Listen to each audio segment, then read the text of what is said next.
10 மணிக்கு மேல ஒரு கேண்டிடேட் மக்களை சந்திக்க கூடாதுன்னு எங்கேயுமே கிடையாது. எலெக்ஷன் கமிஷனுடைய கைட்லைனோ, ஏன்னா இன்வேரியபிளி இத்தனை நாளா நம்ம பிரச்சாரம் முடியறக்கே நைட்டு 12, 1 மணி 1:30 ஆயிருக்கு. ஏன்னா நீங்க போட்டிருக்கக்கூடிய டைம் ஒரு இடத்துல லேட் ஆகுது, சரியான நேரத்துக்கு அந்த இடத்துக்கு போக முடியலனா 10 மணிக்கு மேல மைக் ஆஃப் பண்ணிட்டு நீங்கள் எல்லாரையும் சந்திச்சு கை குலுக்கிட்டு ஒரு வணக்கம்னாச்சு சொல்லிட்டு வரீங்கன்னா மக்கள் அங்கே காத்திருக்கின்றார்கள் 3 மணி நேரம் 4 மணி நேரம். இன்னைக்கு திராவிட முன்னேற்ற கழகத்துக்கு கூட்டமே வரல, யாருமே இல்ல, 4 பேர் இருக்காங்க, அவங்களுக்கு கிளம்பிடுறாங்க. அதுக்கு நாங்க என்ன செய்ய முடியுங்க? பாரதிய ஜனதா கட்சி, தேசிய ஜனநாயக கூட்டணி, எங்களுக்கு பொதுமக்கள் வந்து ஆர்வமாக நிக்கிறாங்க. அரசியல் மாற்றம் வேண்டும் என்று நிற்கின்றார்கள். நரேந்திர மோடி அவர்கள் 3வது முறையா இருக்கணும்னு நினைக்கிறாங்க.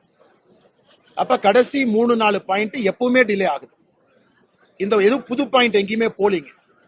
நாங்க 10 மணிக்கு அப்புறம் மக்களை சந்தித்து ஒரு வணக்கம் சொல்லிவிட்டு, அம்மா 10 மணிக்குள்ள வர முடியல, பேச முடியல, 10 மணிக்கு மேல பேசக்கூடாது, அதனால மன்னிச்சுக்குங்க, அதை சொல்வதற்கு கூட ஏற்கனவே காவல்துறை அனுமதி கொடுத்த இடங்களுக்கு தான் நேற்று போயிருந்தோம்.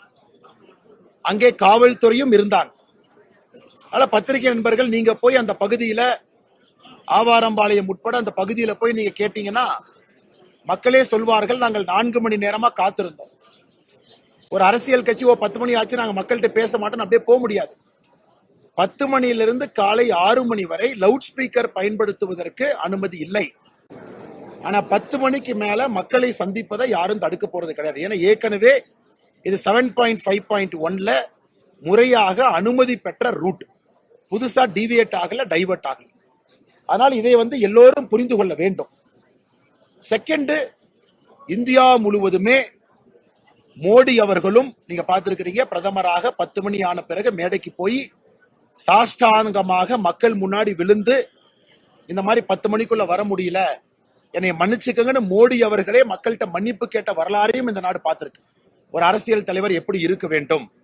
ஏன்னா நம்மை தாண்டி லேட் ஆகுது. அண்ணன் எங்க ஊர் கோயிலுக்கு வாங்க, வீட்டுக்கு ஒரு டீ சாப்பிடுங்க, குழந்தைக்கு பேர் வைங்க, இறங்கி வாங்க, மாலை மரியாதை ஏத்துக்குங்க, ஆராத்தி எடுக்கிறோம், நெல்லுங்க. சோ மக்களுடைய அன்புனால லேட் ஆகுவது தேர்தல் பிரச்சாரத்தின் போது சகஜம்தான். ஆனால் இன்னைக்கு திராவிட முன்னேற்ற கழகத்தினுடைய இதுதான் ரொம்ப ஆச்சரியமா இருக்கு. அதாவது மக்களை 10 மணிக்கு மேல சந்திச்சு, சரி காவல்துறை இருந்தாங்களே, நான் மைக்ல பேசின வீடியோ ரிலீஸ் பண்ண சொல்லுங்க. எல்லா இடத்துலயும் காவல்துறை இருந்தாங்க, எல்லா இடத்துலயும் ஸ்டாட்டிக் அப்சர்வர் இருந்தாங்க, எல்லா இடத்துலயும் எலெக்ஷன் கமிஷனுடைய வீடியோகிராபி டீம் இருந்தாங்க. இன்னைக்கு இவ்வளவு பேசுறவங்க நான் மைக் எடுத்து 10 மணிக்கு மேல பேசினதை அவங்க ரிலீஸ் பண்ண.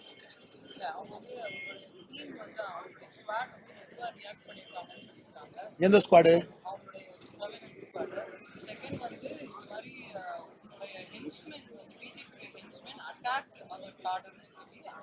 அதான் டிஎம்கேயோட கம்ப்ளைண்ட் தான் நம்ம சொல்றோம். இது ஃபர்ஸ்ட் டைம். எப்பவுமே டிஎம்கே காரன் கையில கட்டை போட்டுக்கிட்டு 2 இங்க ஊத்திக்கிட்டு போய் ஹாஸ்பிட்டல்ல படுப்பது சகஜம்தான். இதை 70 ஆண்டு காலமா பார்க்கிறோம், இது புதுசு கிடையாது. ஆனா இன்னைக்கு இங்க திராவிட முன்னேற்ற கழகம் பிஜேபியை பார்த்து எந்த அளவுக்கு பயப்படுதுன்னா, திராவிட முன்னேற்ற கழகத்திற்கு கோயம்புத்தூர் பாராளுமன்ற தொகுதியில டெபாசிட் கிடைக்காது.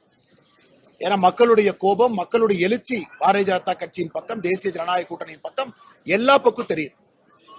சாதாரணமாக இருக்கக்கூடிய நம்முடைய சகோதரிகள் கை குழந்தையோடு 9:30 மணி 10 மணிக்கு வீட்டுக்கு வெளியே நின்று பார்த்துட்டு போறாங்க, என்ன பேசுறாங்கன்னு கேட்கணும். இவ்வளவு பெரிய எழுச்சி கோயம்புத்தூர் பாராளுமன்ற தொகுதியில் நடக்குது. இன்னைக்கு ஆளுங்கட்சி அவங்க, பவரெல்லாம் அவங்க பக்கம், காவல்துறை சப்போர்ட் எல்லாம் அவங்க பக்கம், அத்தனை காவல்துறை இருக்கு. யாராச்சும் பிஜேபி காரங்க எங்களை அடிச்சிட்டாங்கன்னு சொன்னாங்கன்னா நாமெல்லாம் காதுல என்ன பூ சுத்தி இருக்குமா மேடம்? தமிழ்நாடு முழுவதுமே வன்முறையும் அட்டகாசமும் செய்வதற்கு ஒரு கட்சி பிறந்திருக்குன்னா திராவிட முன்னேற்ற கழகம். அதனால இன்னைக்கு அவ்வளவு பேர் இருந்தாங்க, கேமராமேன் இருந்தாங்க, ஸ்டாட்டிக் இருந்தாங்க. அவங்க யாருகிட்டையும் வீடியோ இல்லையா? நேற்று இரவு என் பிஜேபிக்கு போய் 4 பேர்த்த அட்மிட் பண்ணிட்டு எங்களை அடிச்சாங்கன்னு சொல்ல தெரியாதா? அதனால நம்ம ஒரு விஷயத்தை புரிந்து கொள்ள வேண்டும். கை கலப்பு அங்க வந்திருக்குன்னா திராவிட முன்னேற்ற கழகத்தினுடைய தொண்டர்கள் பாரதிய ஜனதா கட்சியினுடைய தொண்டர்களை தள்ளி இருக்காங்க. இதுதான் ஆரம்பிச்சதே அவங்க தான். எங்க தொண்டர்கள் யாரையும் தாக்கவில்லை. அதன் பிறகு திமுக தொண்டர்களே போய் ஹாஸ்பிட்டல்ல படுத்துக்கிட்டு இன்னைக்கு காலையில கம்ப்ளைண்ட் கொடுத்திருக்காங்க. ஏன்? திமுக கோட்டை இங்க மக்களே வரமாட்டாங்க அப்படின்னு நினைச்சதெல்லாம் உடைத்து இன்னைக்கு சாதாரணமான மக்கள் ரோடுக்கு வந்து நின்று இந்த அரசியல் புரட்சியை நடத்த வேண்டும் என்று கோயம்புத்தூர் பாராளுமன்றத்தில் நிக்கிறாங்க. சோ நான் கேட்கிற ஒரு வீடியோ இல்ல. 10 மணிக்கு மேல அண்ணாமலை பிரச்சாரம் பண்ணார். அண்ணாமலை பிரச்சாரம் பண்ண வீடியோ எங்க?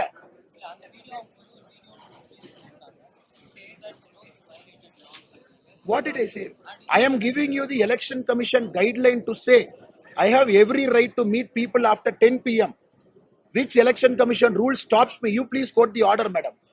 Is there any guideline, regulation in Election Commission which says a candidate after 10 p.m. if he goes late to a predetermined point, which is approved by the police, and which from morning till evening we go only in the predetermined route, because of delay from morning till evening, if we reach a spot late, which Election Commission manual or handbook prescribes at 10 o'clock the candidate has to abruptly leave the vehicle and go to his home? It doesn't prescribe. I am well within the rules and regulations prescribed by the Election Commission. Because in a predetermined route, you are going and saying sorry to the people. Sorry, I can't come before 10 o'clock. You are giving your apology to them. You are coming back. Now, my question to the police and others is they have to show a video where I have sought vote for myself or for the Lotus. That will be a violation. That they have to show. From your point of view, it is not a violation. Why it is violation? If somebody calls a violation, they don't even know the law. They're unfit to be doing the election duty. Then how the case had been registered by the police and the election? What case registering is a big thing? Case India FIR registration is a big thing.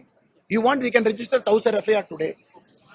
1000 FIR, you go to a police station, you can register against anybody.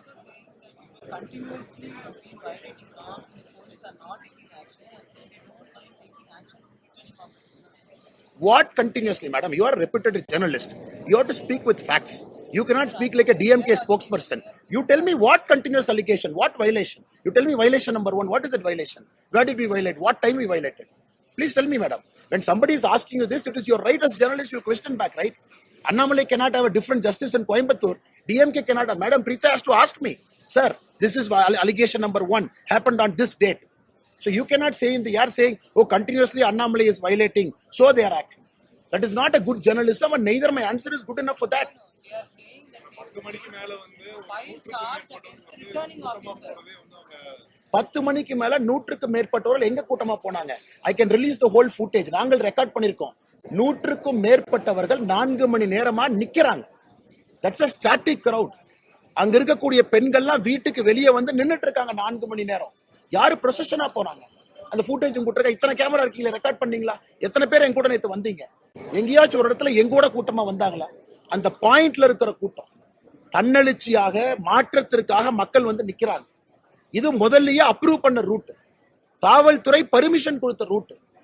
சில பல காரணங்களுக்காக நாங்க லேட்டா அங்க போயிருக்கிறோம். Traffic jam, ஒரு இடத்துலயும் 10 நிமிஷம் எக்ஸ்ட்ரா ஆகுது, 5 நிமிஷம் ஆகுது, மக்களை சந்திக்கிறோம்.